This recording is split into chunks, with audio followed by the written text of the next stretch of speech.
Hey everybody, this is the final question from the distance learning assignment on April 6th, or the first distance learning assignment.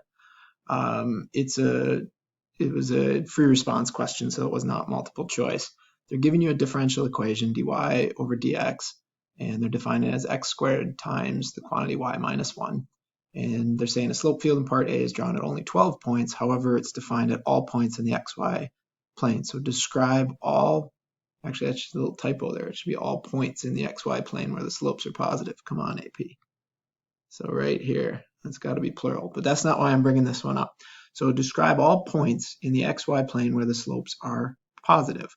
So for this thing to be positive, we have to think about it in two pieces. And almost to a person, you correctly identified one piece of it, this piece, the y minus 1 piece. But there's also this x squared piece, and this actually is where our mistake came.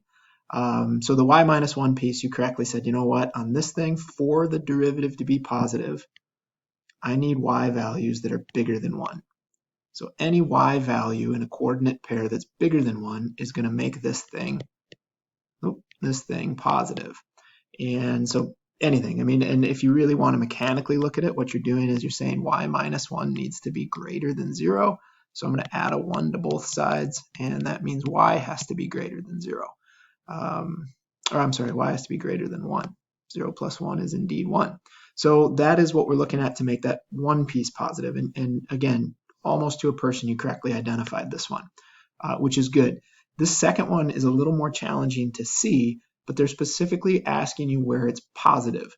And many of you even put some kind of note in there that, hey, you know what, the x squared, the squared means anything I put in there is going to be positive, which is true all except for one simple little number that is 0. So at x equals 0, regardless of what this second piece is, the first piece is going to zero it out, meaning it's not positive. It's actually 0 there. So for your complete answer, what you needed to say was y is greater than 1 and x cannot be equal to 0. So x could be positive, x could be negative, which many of you pointed out to be the case. However, x can't be 0. So it's a little error, but I think important for us to highlight and make sure we have figured out.